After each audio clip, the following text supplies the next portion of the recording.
Yarashdimi menga? Yarashdi.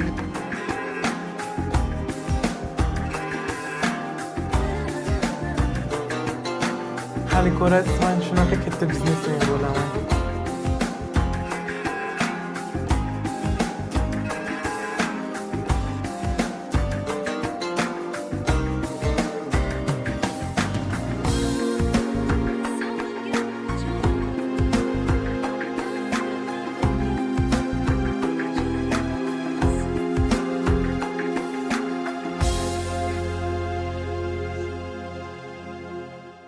Biz Yangiqo'rg'on tumanining O'ng'or tog'lari bag'rida joylashgan O'zak qishlog'idamiz. Garchi olis hudud bo'lsa ham, bugungi kunda yoshlarimizga berilayotgan imkoniyatlar mana shu olis hududlarda ham o'z isbotini topmoqda. Bu albatta yoshlarimizga kuch, ilhom bag'ishlayapti.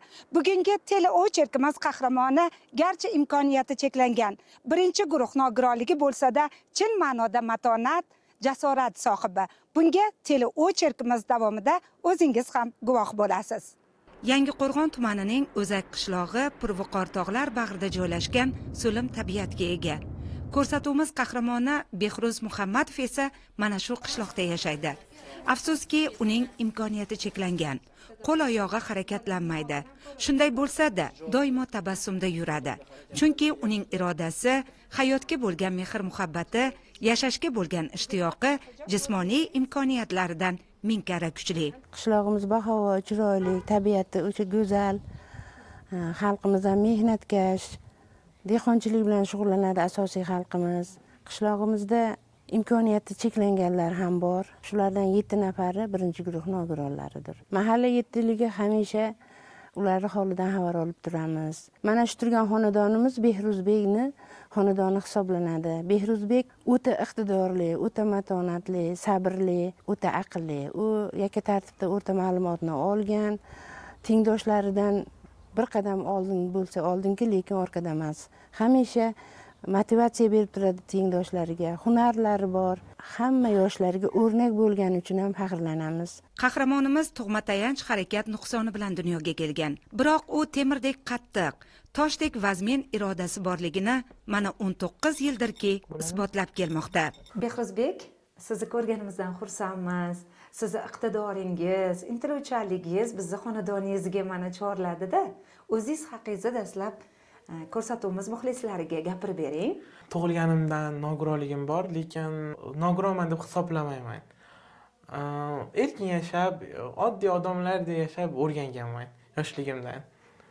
Bilasizmi, bunda baribir ota-ona yaqinlarini mehr-muhabbati odamni kuchli qiladi-da. Ha, dadamlar, onamlar mehribon. Menimcha bunaqa mehribon ota-ona boshqada yo'q deb o'ylayman. Men ota-onam bitta deb o'ylayman. Bolaligim 3 ta opacham bilan o'tgan. 3 ta opam bor. 3 ta opam ham juda mehribon. Hozirgacha mehribon, turmushga chiqishgan bo'lsa ham hech kim ishonishmaydi. Holimdan doim xabar olishadi. Juda ham baxtliman. Onamga rahmat aytaman shunaqa opamlarni tug'ilgani uchun. Behruzbek, siz mana shu qishloqdagi 31-maktabda yakka tartibda tahsil olgansiz-da. Ana shu tahsil davringizni ham aytib bering, qanday o'tgan? Ko'proq rassomchilikka qiziqqanman, shu fanni yaxshi o'qiganman. Hozir ham o'qituvchilarim bilan telefon orqali gaplashib turamiz, xabarlashib turamiz. O'zim 31-maktabda kurs o'taman hozirgi kunda. O'sha kurs o'tgan chiqqanimda ham ko'p o'qituvchilarim bilan ko'rishib, hozirgacha ham gaplashib turamiz. Geografiya ustozi Kamol oyamiz yaxshi o'qitgan. Keyin 1-sinfimdan to 4-sinfgacha Feruz ustozimiz bor edi, ular ham yaxshi o'qitgan. Boshlang'ich ta'lim. Ha, boshlang'ich ta'lim. Kamoliddin degan ustozimiz bor edi, rassomchilikdan 11 yil o'shalarni qo'lida o'qiganman. Rassomchilikni Kamoliddin ustozimiz orqali o'rganib, shu orqali ko'p yutuqlarga erishdim. Ko'pincha tabiat chizib qatnashganman tanlovlarda. Yangiqo'rg'onda, Namanganda, Toshkentga rasmimizni jo'natib, onlayn tanlov ham bo'ldi. O'sha yerda ham qatnashdim o'tgan yili. Birinchi o'rin oldim. Bu yil yana bo'ldi, bu yil ham birinchi o'rin oldim. Toshkent bo'yicha ham onlayn tadbirimizda 2 marta birinchi o'rin olganman. Bugun yurtimizda siz kabi yoshlarga e'tiborni, prezidentimizning g'amxo'rligini siz qanday bir baholaysiz? Prezidentimiz g'amxo'rligiga to'g'risi tilim ojiz. Chunki avvallari bunaqa nogironlar, imkoniyati cheklanganlar maktabga chiqib o'qishi yoki tengdoshlarga qo'shilishini iloji yo'q edi. E'tibor kam edi. Lekin hozir e'tibor yetarlicha deb o'ylayman. Har qanaqa tadbir bo'lsa boramiz. Yaqinda o'sha tanlov bo'libdi, nogironlar o'rtasida bo'yicha O'zbekistonga birinchi o'rinni olib kelishdi. O'shanda ham ko'rib juda ham xursand bo'ldim. Prezidentimiz hozir barcha yoshlarga keng imkoniyat beryapti. Imkoniyatdan foydalangan yoshlarimiz juda ham ko'p yutuqlarga erishyapti. San'at, sport, har tomonlama. Ijtimoiy tarmoqda shu bitta ko'z ojiz qiz bor edi, hozir ismi esimda yo'q. O'sha qizni ko'p kuzataman. O'sha qiz birinchi o'rin olib kelganda juda ham xursand bo'ldim. Xuddi o'zim birinchi o'rin olgandek xursand bo'ldim. Ha, uning kuchli irodasi qarshisida har bir inson lol qoladi. Chunki qo'l oyog'i ishlamaganini imkonsizlik deb bilmadi. Aksincha, tili yordamida imkoniyat eshiklarini ochdi. O'g'lim dunyoga kelganda haqiqatan suyunganman. Buni yo'rgayda bilmaganman men bunaqa holatdaligini. Uyga kelgandan keyin ko'rsatishgan. To'g'richa o'zimni yo'qotganman. O'zim onam motivatsiya bergan menga. Bolam, bu hammada ham bo'ladi, bitta senda emas. Harakat qilamiz degan, buni ko'rsatdik. Hamma joyga bordik, Rossiyagacha bordik. Nerv tomirlari yana nima bo'lib qolsa bola bundan ham yomon holatga tushib qoladi dedi. Shu bilan bu bolani o'zim tarbiyalab qaradim. Qarasam sekin-sekin o'tirishni boshladi. Uni ko'rib xursand bo'ldi. Keyin sal nima bo'lganda ovqatlantirardim. Oldimga qo'yib qo'ying dedi. Tili chiqdi, gapirdi. Oldiga ovqat qo'yib qo'ysam o'zim yeyman. Siz bergandan ko'ra o'zim yesam yaxshi dedi. Ha, oldiga qo'yib qo'ydim. Endicha men dehqonchilik ishlari bilan yursam bir kun nima solib qo'ygandim to'shakcha tagiga, haligini ipi chiqib qolgan ekan, haligini sug'urib olib, ignani sayib olib, ignaga o'tkazibdi, haligini qovuyotgan to'shakcha edi. Keyin kelsam, ha o'tkazib qo'ygan ekan, va buni kim o'tkazdim? O'zim o'tkazdim dedi. Keyin boshqadan o'tkazib berchi desam, haligini o'tkazdi. Hayron bo'lib uni keyin xolalariga maqtandim. Keyin sekin-sekin haligi tikaman deb manda qilib tikishni o'rgandi. Og'zida. Keyin televizorlarda ko'rib, nimalar yasaganlar ko'rib, keyin sekin-sekin haligi qog'ozlari bukilab, og'zida qirqishni o'rgandi, tekislab, ular yopishtirib narsa yasadi. Keyin sekin-sekin qiziqib borib, rasmga o'tdi, rasm chizdi. Rasmlardan musobaqalarga bordi, o'rinlar oldi. Keyin sekin monchoq yasashlar telefonda hozir ko'p, o'shalarni o'rgatayotganlardan ko'rib, keyin bunaqa abudo monchoq yasadi. Monchoq yasaganda qizlar yozgi ta'tilda chiqib ko'rib sotib olishdi, qiziqib uni puliga yana menga monchoq olib kelib bering deb monchoq olib kelib berdi. Mana shunaqa qilib keyin bu nima qildi endi uni ko'rgan nimalar tadbirlarga borib, keyin unga kurs ochib berdi hozir. Shunda endi kursga chiqib o'sha nimada kurs o'tadi, maktabdan xona ajratib bergan. O'zini tenglaridan qolmasdan o'shalar bilan billa harakat qilayotganiga Allohga shukr aytaman. Men nolimayman shunaqa farzand boqqanimdan. O'zimdan boshqaga tashlagim kelmaydi bu bolamni. Faqat o'zim boqsam. To'g'ri shu vaqtgacha men hali dadasiga ham tashlamaganman-da. Dadasi tirikchilik ko'chada ustozlar kelsa suyunib ketardi. Haligi O'qish yaxshi ko'rganmi? O'qish yaxshi ko'rgan. Kelib dars o'tardi, haligi chizmalar qilib o'tsa yaxshi ko'rib ketardi. Haligi ko'proq bunga chizdirib, bandaqa qilib yozdirsa shuni o'zi birinchi nimani berganda yozib ketaveradi, nimalari, harflar yozib ketaverdi. Hattoki ikkita ruchkani ishlab turib, 1-2lar yozganda birolog'iga ikkita ruchkani ishlab, ikkita yozib ketaverdi. Bitta katakka chiroyli joyida ikkita harf tushib ketaverdi. Shunisiga ham shukr, til zaboni bor, hamma yoq biladi. Ushbu mo'jazgina xona Behruz Muhammadovning ish joyi. Har tong quyosh nurlari xonasini to'ldirishi bilan sevimli mashg'ulotiga kirishadi. Tili va labi bilan mayda munchoqlarni ipdan o'tkazib, turli taqinchoq, abadok, tillaqosh hamda sovg'alar uchun bezaklar yasaydi. Uning bu mehnati beqiyos sabr, mahorat egasi ekani dalolati.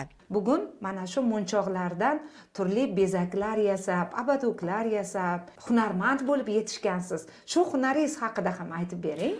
Necha yoshingizdan beri shug'ullanasiz? Shu birinchi sinfga kirishimdan oldin, maktabga kirishimdan oldin televizorda ko'rardim rasm chizganlarni, narsa yasaganlarni. Keyin qiziqib rasm chizib ko'rdim. Rasm chizib qiziqdim. Birinchi sinfdan rasm bo'yicha o'qib, yaxshi o'qib, birinchi sinfdan boshlaganman tadbirlarga, tanlovlarga qatnashishni. Bu abudoga yasashga 5 yil bo'lib qoldi. Hozir shu abaduglarni yasab, uyda o'tirib daromad qilaman. Yaxshi daromad topyapsizmi? Yaxshi. Vaqt ko'p ketmaydi. Men ko'p yasab kelganim uchun menga qiyin emas deb o'ylayman. 1 soatda 3 ta 4 ta bitirib qo'ya olaman bemalol. Narxi qanchaga sotiladi? Narx har xil, ko'rinishiga qarab. Masalan shuni. Hozir bu 30 ming, 40 ming atrofida. Qo'lingizda yasamaysiz siz, to'g'rimi? Ha, og'zimda yasayman. Qiyin emasmi? Yo'q, menga o'sha yoshligimdan qilganligim uchun qiyin emas. Ranglarni ko'proq birinchi ko'rib, ajratib olib, keyin yasayman. Bugungacha qancha narsalar yasagansiz? Menimcha sanog'i yo'q. Qo'lga Qanchalik taqadigan bezak? mo'yinchoqlar, boshqa diademalar, boshqa abadoglar, kelinchaklar uchun ansambllar, tilla qoshlar, sumkalar, shunaqa narsalar. Bularni qayerdan o'rganyapsiz? Turini rivojlantirish uchun. Birinchi Instagramda ko'rib, qisqa videolarni ko'rib o'rganganman. Keyin qiziqishdan bu yil bahorda Ramazon munosabati bilan bitta shu to'qib sotadigan Instagramdagi qiz onlayn kursiga skidka e'lon qildi. O'shani sotib olib, o'shanda o'qidim. Mustahkamroq o'rganib, mustahkamroq yasash uchun baribir u ustoz ko'rish kerak deb o'ylayman. Turli ranglardagi bu munchoqlarda qahramonimizning orzulari mujassam. Chunki u qalbidagi hayajon, maqsadlarni qo'shib bezaklar yasaydi. Ya'ni bu buyumlar uning mehnatlari, intilishlari mahsuli. Qolaversa, yutug'i hamdir. Munchoqlarni bozordan xarid qilasiz. Bularni baribir mana yopishtirish jarayonlarida kimlar sizga yordam beradi? Onamlarni bezovta qilishni xohlamayman, o'zim yasayman ko'proq. Demak, yopishtirish jarayonlarini ham o'zingiz og'zingizda til yordamida Shunaqa. bajarasiz. Kurs o'tayotgan paytim, hozir kursimdan ta'til bor. Kurs o'tayotgan paytim o'quvchilarim bilan yasayman ko'proq. O'zimga bundoq moslama qilib berishgan po'kakdan o'sha po'kakka abadoyni qistirib olib, o'shanga yopishtirib yasayman. Kelinchaklar uchun tilla qoshda rostini aytsam bezaklari juda chiroyli yasalgan. Shu haqda ham gapirib bering. Bu tilla qoshimni sotmaganim sabab birinchi yasagan tilla qoshim 3 yilcha bo'lib qoldi. O'zim yaxshi ko'raman. O'zim xohlab, o'zim hech qaydan o'rganmasdan yasagan tilla qoshim bo'ladi. Juda chiroyli-da lekin. O'rganib yasagan tilla qoshlarimni, ustoz ko'rib yasagan tilla qoshlarimni hozir sotuvga qo'yib sotib o'rganman. O'zi turishi 130 ming, 140 ming atrofida bo'ladi. Agar nabor o'sha uzuk, bo'yinga taqadigan, brasletlar bilan oladigan bo'lsa, ziraklari bilan 160 ming, 200 minggacha boradi. Juda ham yaxshi. Buni toshlariga qarab baholaymiz. Masalan, ko'pincha odam aytadi, pulini bu menga qimmatli qilyapti. Ortiqroq toshdan foydalaning. Kimdir aytadi, qimmatroq toshdan foydalaning, uzoq tursin deydi. O'shanga qarab yasaymiz. O'zim milliylik yaxshi ko'raman. Juda ham yaxshi. Milliylikni bugun demak siz targ'ib ham qilyapsiz. Shunaqa. Behruz munchoqli bezak san'atining mohir ustasiga aylanib ulgurgan. Ya'ni harakatlarni kuzatar ekansiz, qiynalib yasamaydi. Aksincha, sevib, mahorat bilan bajaradi. Chunki u hayotni yaxshi ko'radi. Aynan mana shu hunar turini tanlashingizga nima turtki bo'lgan? Men yoshligimdan ranglarga qiziqaman. Ochiq ranglarga, pushti, qizil, oq, sariq ranglarni juda ham yaxshi ko'raman. Bu yo'nalishga kirib kelishimga sabab ranglar deb o'ylayman. Chunki ranglarni qandaydir boshqacha yaxshi ko'raman o'zim. Demak, ranglarni go'zalligi sizni shunga chorlagan, ha? Shunaqa. Juda ham yaxshi. Bugun siz juda ham ko'plab tanlovlar, ko'rgazmalarda ishtirok etgansiz, yaxshi natijalarni erishgansiz. Siz haqingizda ko'pchilik biladi bugun Namanganda. Faxriy yorliqlaringiz, tashakkurnomalaringiz ko'p. Tashakkurnoma Olloyorov tomonidan yuborilgan tashakkurnoma. Bu tashakkurnomani olganimda men juda ham xursand bo'lganman. Menga shunaqa e'tibor berishganiga, mehnatlarim uchun bir rag'bat bo'ldi. O'tgan yil yangi yil oldidan o'sha Toshkentda birinchi bo'lib birinchi o'rin olganimda, o'sha birinchi o'rinni olding deyishganda shu tashakkurnoma kelgan. Juda ham katta motivatsiya bergan. Navbatdagi tashakkurnomangiz Ijtimoiy himoya milliy agentligi Namangan viloyati boshqarmasi tomonidan berilgan ekan. Gullar festivali. Gullar festivalida bu yil olib keldim buni. Gullar festivalida kimosh savdo bo'ldi, o'sha yerda qatnashdim. Narsalarim bor edi, ularni sotdim. Nimalar bilan ishtirok etdingiz unda? Taqinchoqlar bilan ishtirok etdim. Abudoglar bor edi. Abudoglar sotildi. Qo'lga brasletlar sotildi. Bo'yinga taqinchoqlar sotildi. Instagram, Telegramga o'zim joylab boraman. Kanalim bor. O'sha kanalga taytsam, rost o'zing qildingmi? Rostdan shunaqami deyishadi. Qancha daromad topgansiz mana shu 64-xalqaro gullar festivalida? 1,5 million daromad qilib keldim. O'zim juda ham yaxshi ko'raman gullarni. Uyda ham onam ikkalamiz ko'proq gullar bilan shug'ullanamiz. Gullarni yaxshi ko'rganim uchun har yili gullar festivaliga boraman. Bu yil imkoniyat bo'lib, gullar festivaliga ko'rgazma tashkil etildi, ko'rgazmaga ham bordik.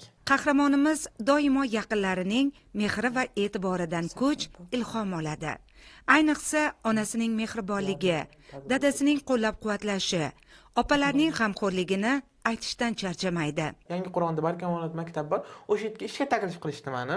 Bahorda qanaqa bo'ladi deb o'ylandim, qo'rqdim. U yoqqa qatnashish imkoniyati bo'lmaganligi uchun o'zimiz maktabga to'garak ochib berishdi. Hozir 11 ta o'quvchim bor qo'limda. Shu yasaganlarimni teng yarmini yasab ulgurishgan.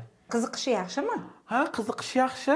Ota-onasi "Meni o'rganasan" deb tashab ketsa, unaqa o'quvchini olmayman birinchi o'rinda. O'zlari xohlab, o'zlari qiziqib kelgan o'quvchilarni olaman. U o'quvchilar qiziqib o'rganib ketishi tez bo'ladi. Men ham chunki biron orqasidan emas, o'zim qiziqib o'rganganligim uchun shu o'zi qiziqqan o'quvchilarni olaman. Hozirgi kunda prezidentimiz tomonidan imkoniyat cheklanganlarga bizga juda ham e'tibor boshqacha. Yaxshi deb ayta olaman. Boshqa davlatlarga qaraganda ijtimoiy xodimimiz doim kelib xabar olib turadi, kamchiliklarni so'raydi. Shunaqa kerakmi, unaqa kerakmi, bunaqa kerakmi deydi. Lekin men o'sha yordam beramiz desam qabul qilishni xohlamayman ko'pincha. Chunki men o'zim daromadga chiqdimmi, bundan bag'iga ham o'zim olib ketishni xohlayman. Yashab turgan jon, nafas olib turgan jon, qo'lim, oyog'im ishlamasa ham, lekin og'zim bilan bajara olaman. Men birovning qo'liga qarab qolishni xohlamayman. Imkoniyat qidirarkansiz-da. Ha. Masalan, hozir yangi yil uchun shularni sotib pul to'plab, jiyalarimga podarka olishga ham ulgurdim. Rahmat. Nimalarga qiziqasiz siz? Ko'proq san'atga qiziqaman. Uyimizda hech kim qolmagan payt telefondan cover yoqib, cover aytaman ko'pincha. Demak, qo'shiq ham aytasiz? Ha, o'zim uchun kayfiyat. Behruz shu mehnat ortidan yaxshi daromad topmoqda.